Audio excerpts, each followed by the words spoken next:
সুপ্রিয় দর্শক আসসালামু আলাইকুম। আজকে আলোচনা করব মিষ্টি আলু শাকের গুণাবলী বা মিষ্টি আলু শাকের উপকারিতা। এই মিষ্টি আলু শাক খেলে কি কি রোগ থেকে ভালো থাকতে পারবেন, কি কি সমস্যা থেকে ভালো থাকতে পারবেন।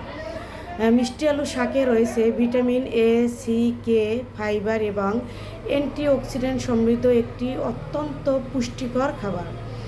এই মিষ্টি আলু শাক খেলে শরীরের রোগ প্রতিরোধ ক্ষমতা বৃদ্ধি করে, হজমে সহায়তা করে, ডায়াবেটিস নিয়ন্ত্রণে রাখতে সাহায্য করে, ত্বক ভালো রাখে, চোখ ভালো রাখে, চুল পড়া বন্ধ করে এবং শরীরে যদি অনেক দিন ধরে প্রদাহ থাকে সেই দীর্ঘস্থায়ী প্রদাহ কমাতে সাহায্য করে এবং প্রদাহ ভালো করতে সাহায্য করে ইত্যাদি।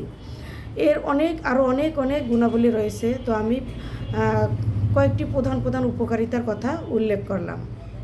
তবে খাওয়ার নিয়ম হচ্ছে পরিমাণ মতো খাবেন, খুব বেশি খাওয়া বা অতিরিক্ত খাওয়া ক্ষতিকর। অতিরিক্ত কোনো কিছুই খাওয়া ভালো নয়।